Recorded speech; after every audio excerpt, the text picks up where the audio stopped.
It's December 2023, just before Christmas. Trade unions are at a special congress, mobilising against a new Conservative government law that limits the right to strike for many public service workers. The law is called the Strikes Minimum Service Levels Act. The Strikes Act could, put simply, take away the right to strike from 5.5 million people. 1 in 5 British workers. It's unfair, it's undemocratic. Congress, it is unfit to be on the statute book.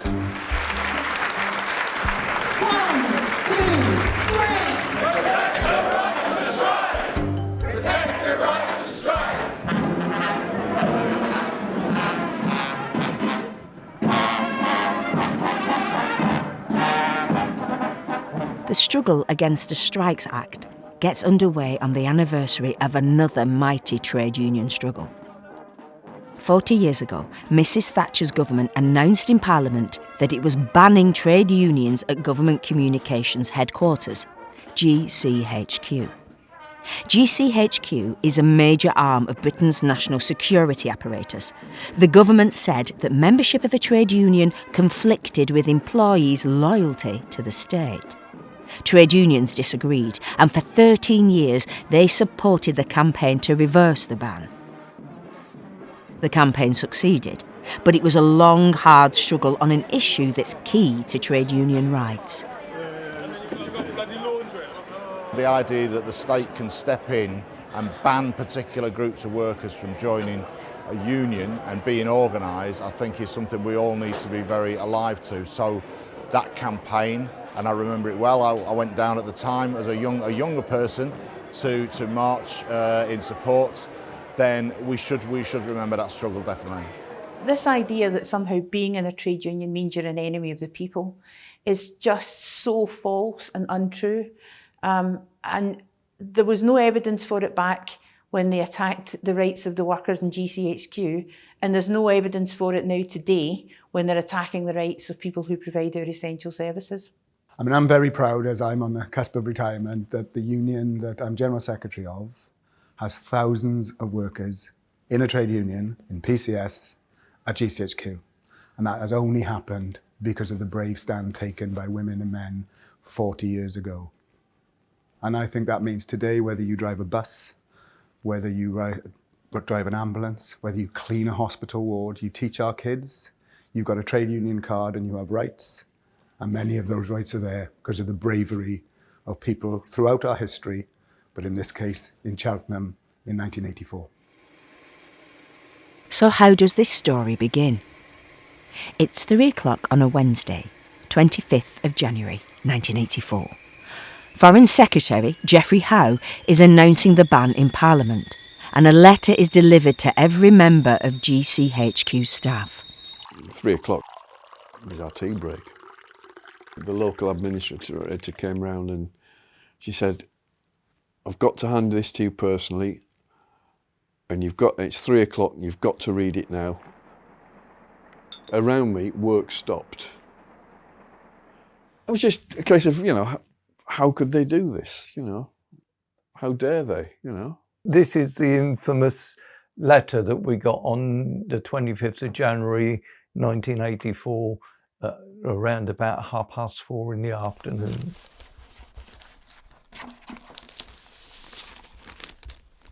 It said that we were no longer allowed to be members of a trade union. I felt dirty, quite honestly. It really hit me, and I just couldn't get my head round it.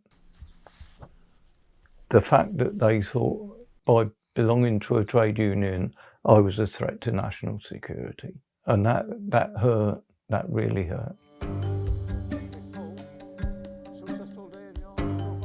GCHQ has its headquarters in Regency, Cheltenham.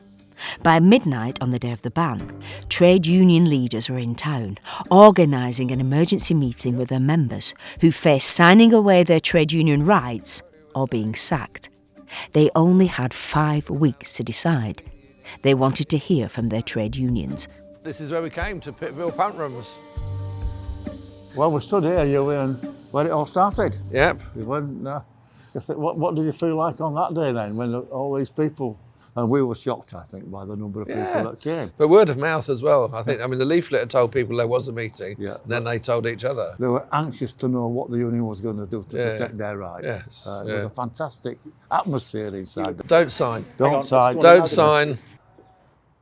That was taken, I think, on the 26th of January, 84. It was the very first meeting we had in the Pittville Pump Rooms. They came because they wanted to hear what the unions were saying about it, and they had to make up their mind on whether they were going to sign or not. And it was a difficult decision for everybody to make. Brian Johnson, who I didn't know from Adam at the time.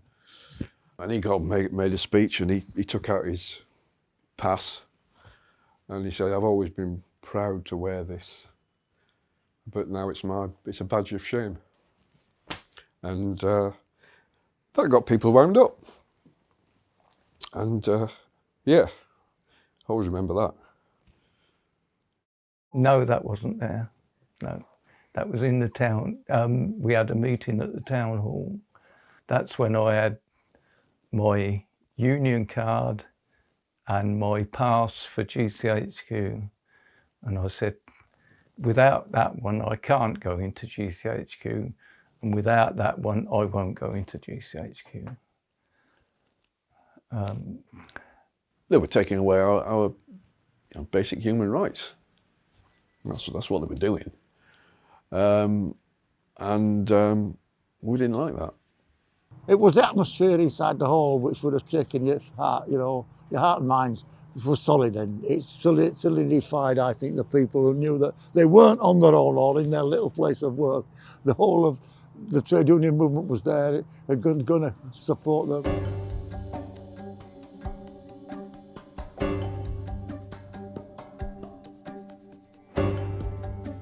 Mrs. Thatcher thought it was an easy target, and she had the shock of her life that operatives at GCHQ would actually say no, and they would gain so much incredible solidarity. There was very much the feeling at the time nationally that, okay, it might be GCHQ today, but where else tomorrow?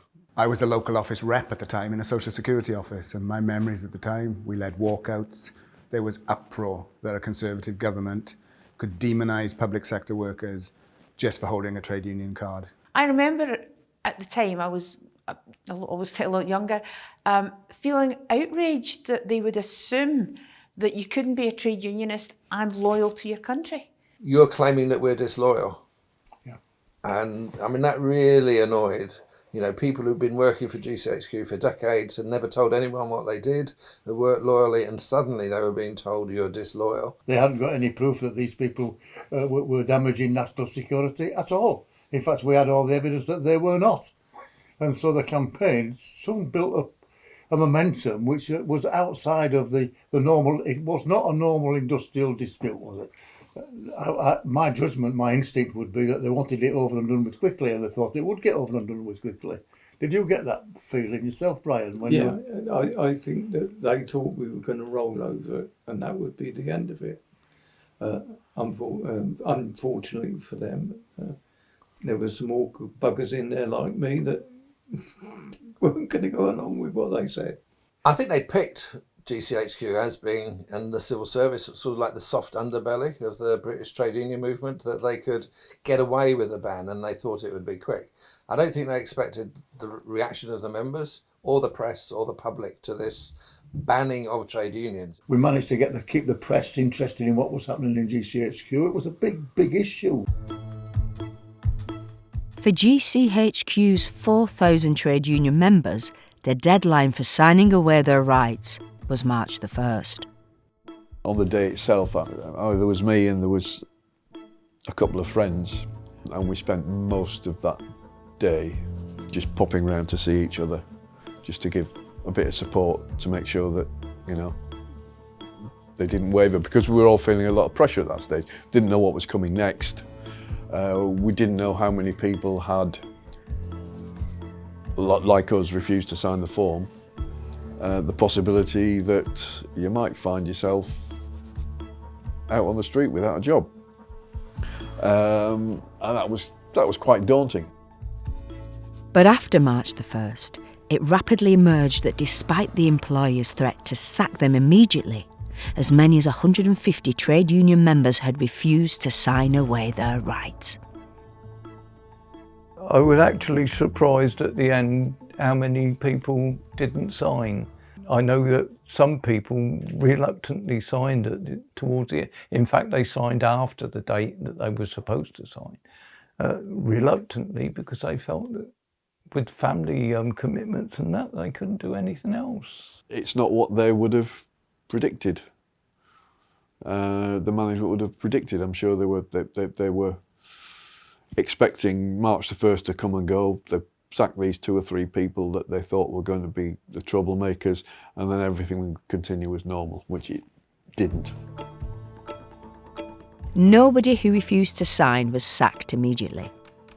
And in fact, trade union members continued to work at GCHQ for nearly another 5 years. Basically, the fact that they continued to employ us demonstrated that having trade unionists or trade union members working in the department didn't have any implications for national security. That effectively made our argument for us.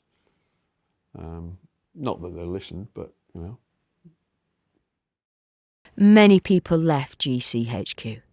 They chose to resign or retire rather than give up their rights. But trade union members who stayed formed GCHQ trade unions, chaired by Jack Hart. They widened the campaign against the ban. We had a meeting with all of the members who were at risk, and we took them to a railway hotel at Paddington and had a discussion in the depths there, didn't we? And said, look, you know, if this happens, we're going to have to make you the focus of the campaign. It's going to change our lives. And they said, yes, okay. Basically, all the leave that I had was taken up campaigning, so I threw myself into it and I went to any demonstration I could, any party conference I could, TUC. The unions put out notices to their various branches saying, look, invite someone to come along and speak. So I was doing quite a bit of that, and that involved taking time off work.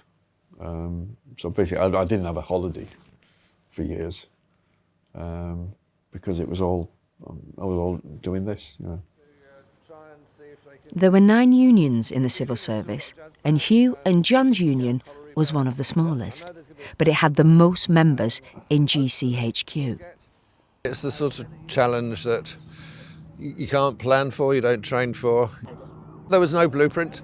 You were having to invent and do things. What can we try, what can we do, and see if it worked. This is the folders which I've kept of all the warning signals that we actually published. The very first one was published on the 1st of February, February the 8th, 1984, and it was brought out by the Council of Civil Service Unions and printed by them at the time. And it carried on right up until the very end of the campaign, when I think it was 151 was published. We used to put the warning signals out on the windowsills for people to pick up. Even after the ban, GCHQ members took warning signal in and sat at the tables in the canteen and gave them out.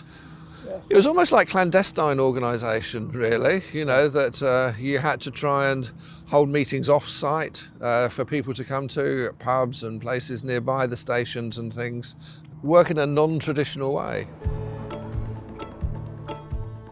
In July, the civil service unions won a victory in the High Court, which said the order banning trade unions was invalid and of no effect. For about a month, until the government won on appeal, it was legal again to belong to a trade union at GCHQ. That picture there, that's Mike Grindley. Oh yeah, there's Mike Grindley. out on the gate saying you got the right to join today. I can't remember, about 20 people did actually rejoin. All right, so there he is. There's Dad, handing out leaflets as usual. Probably a huge box of them sitting there. Yep, that's a very characteristic shot. Mike Grindley was a Chinese linguist who'd worked at GCHQ for decades. In time, he became the face of the campaign against the ban. So here's Dad's, one of Dad's memoirs, handwritten memoirs. He kept a lot of detail about the campaign in his tiny little micro writing, quite difficult to make out sometimes.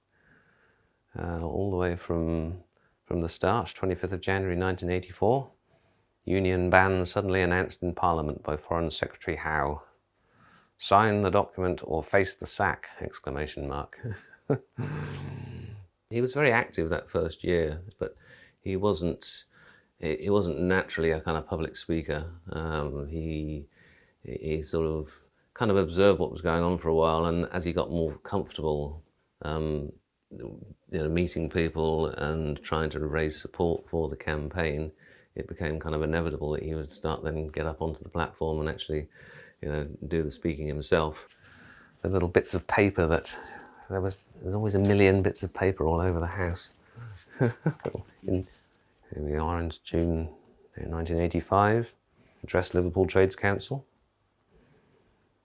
He transferred that single-mindedness that he took to his hobbies and his work at GCHQ and kind of transposed it onto union campaigning. Over a year and then 2 years, he started just going everywhere. I mean, he travelled all over the country. I think there was this growing sense for us as a family that they were,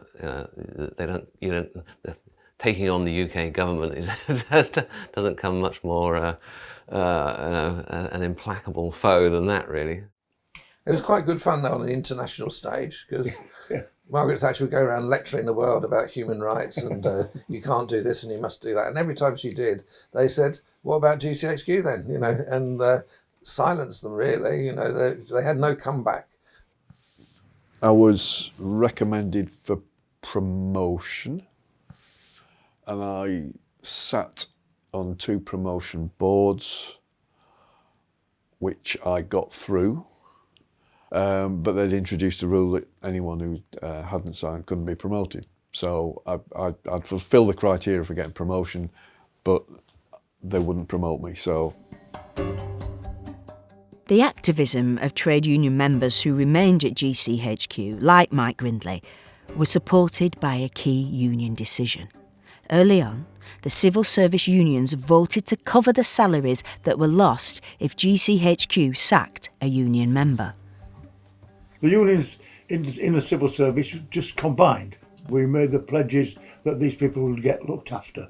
That was a magnificent example of what we were able to do, because we managed to be united on the issue. And there was a little bit on the cost of the members that we sort of did a sort of like a gamble. Well, if there's an awful lot of them get sacked, we wouldn't be able to afford it, but then they wouldn't be able to run GCHQ,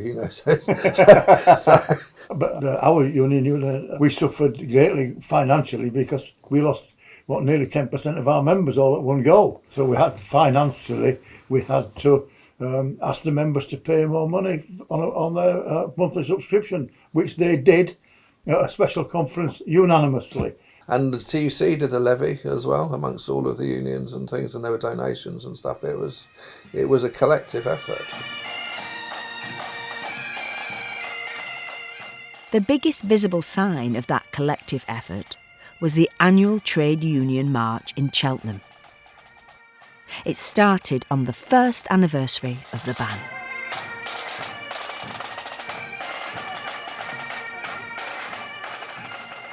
Well, we're looking at where it all started, Huey. Yeah. This is where the marches started, all right. I think we had a feel that it was going to be successful because the TUC had put its heart and soul into it, and the general secretaries and the organisers of all the unions were locked into this is going to be a success. At the beginning there was a debate about we should do it in London. London's the capital city, this is where you'll get a lot of publicity. But eventually people thought, no, this is about the people here. And they got an awful lot from that, you know, seeing people coming from all over the country to support them. At the front of the march in 1994, 10 years after the ban, John Monks, General Secretary of the TUC. Mike Grindley with John Smith, then leader of the Labour Party in opposition, and among others, the president of the TUC, Jimmy Knapp. What lay behind this high-powered demonstration of unity and resolve was an awful lot of attention to strategy and tactics. Well, the issue was absolutely clear. It was one which, it was how you dealt with the issue, what procedures, how you make sure you didn't overstep the mark and get on the wrong side of the press, on the wrong side of the Labour Party, on the wrong side of other trade unions. All of those things were delicate things to do. You had to explain it to the TUC General Council and to other organisations who wanted to know what was happening and how was the campaign going, where were you going next, what was the success, what were the problems. So all these things took time, didn't they, and a lot of manoeuvring. And but there was tensions, but nobody ever walked away from the table, did they? Because I think there was an understanding that the issue was, as you said, the big thing. But the fight got tougher. Nearly 5 years after the ban was announced, the employers finally acted on their threat and sacked people who remained members of their trade unions. That was the day of our sackings at the field behind Oakley. An ignominious day for me. A chap turned up over at Bennell and he said, "I'm here to take your pass off you." That was it, and I was more or less shown out through the back gate of Bennell. I just walked out of cycled out of the department on my last day and didn't go in the next. Well, that was it. You know, we had a trade union office in Cheltenham, so I went and worked in there. We were basically doing everything we could just to keep the campaign going. The 14 trade union members who were sacked kept the campaign going for another 9 years. Mutual solidarity was the key.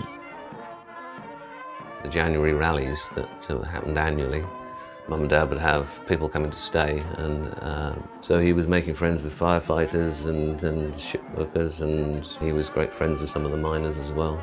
He would speak at their meetings, he would try and raise money for them, he would send them messages of support. It was a very kind of collaborative, almost a kind of collegiate sort of activity as far as he was concerned.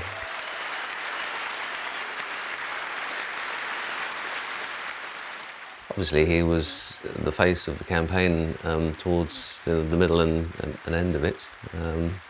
But he never, I don't think he ever really kind of took that too seriously in terms of his own persona. It was always about, it's the campaign, it's me and everybody else, and I just happen to be the person who's at the front at the moment, trying to help things along.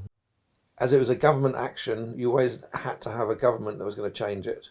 And that meant that we had to focus on the opposition parties and get pledges from them that they would restore trade union rights. These were my exhibitors' badges or accreditation for attending conferences. That was Brighton 1984 Liberal Democrats. That was the Labour Party in 96. That was TUC Congress. It was to keep the campaign in the eye of the public. We would have fringe meetings, the roadshow would be there, we'd be selling the mugs, the badges, they'd invite speakers, they'd give them standing ovations. That meant every year, all of the time, there was a constant remembrance of the fact that the campaign was still going. People felt it was their campaign as well as yours, wasn't it? Gisela Stewart, the Labour Party, 23. On May the 1st, 1997, the Labour Party won a landslide victory. In opposition, Labour had made 41 pledges to restore trade union rights at GCHQ. The Labour Party was keen to fulfil its obligations. It wasn't just Labour Party politicians, this was leaders of the Labour Party. John Smith, Neil Kinnock, Tony Blair had all pledged to restore trade unions to GCHQ. 2 weeks after the election, new Foreign Secretary Robin Cook had a letter delivered to John Sheldon as he sat on the platform at the union's annual conference. It was over 1,000 delegates, and they knew that something was happening about GCHQ. And 4 of the SACS members were in the audience, and they came up onto the platform, and then I read this. The conditions of service of staff at GCHQ have today been changed. They once again have the freedom they previously enjoyed to join any trade union of their choice. The GCHQ staff made and will make a valuable contribution to protecting the liberties and the freedom of our country. What a statement from a politician. I mean, I still pinch myself, if you like, when I look back and see what happened. You know, it was 9 years after the sackings that people were given not just the opportunity to go back on the pay they would have been on, to get the pensions restored that they would have had they not worked. They had to invent rules to enable them to give pension for service that was never done. Yeah. This was actually all of the demands that we'd put up being met one by one by one, you know, and so, you know, we call it a victory because it was. We have too many defeats, and we have to learn from the defeats and the successes. But yeah, it's great to have a case where we have won and people won their rights back, and that's something we should indeed celebrate. This is a nice shot of Dad and his colleagues walking back in GCHQ in the summer of '97 when Robin Cook reversed the ban. A moment of vindication after all that time. When we walked back through the gates over at GCHQ Oakley, yeah, I mean, I didn't feel particularly triumphant. Others might have done. I don't know. I'd say, as far as I was going, I'd done what I thought was the right thing to do, and in this case, doing the right thing produced the correct result. I was past retiring age by the time we did go back in, and if they'd offered me my job back, I wouldn't have taken it. I went back in so I could come back home under my own steam, not be forced out through the back gate.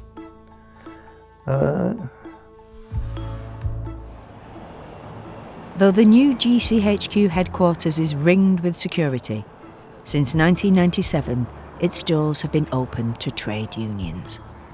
There was always this barrier that you're one side or the other of, you were inside or you're outside of GCHQ. And so that photo of us marching back in was them opening the gates saying, yes, unions can come back in. It was hugely significant in terms of the psychology of anything else, really.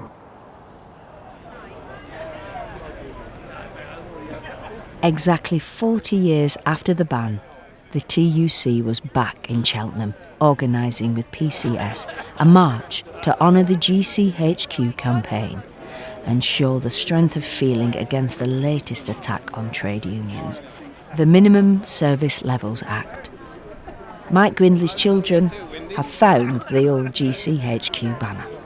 Nice to see it back in its natural environment with other banners around, and Dad would have been extremely proud to see it unfurled again. And I think he'd be amazed that it's still in the public's mind. People still want to remember what went on. I think it's important. He'd be great. He'd absolutely think it's fantastic to be here. The link between the early 80s and the current struggles is that they seek to make trade unionists the enemy. They're trying to tell us now that it's doctors and nurses and bin workers and railway workers that are the enemy. So we've got to find our way through, but what we've also got to ensure that we won't be bowed. We won't just bend the knee to this legislation and our own demise. We can't cooperate in the demise of our own movement. And that's what the GCHQ workers did. If they'd just meekly accepted their own repression, people would have forgotten it. So now's the anniversary, we've got to commemorate it, and we've got to pay honour to those people, but say that the struggle goes on, and we're determined to win our freedom going forward.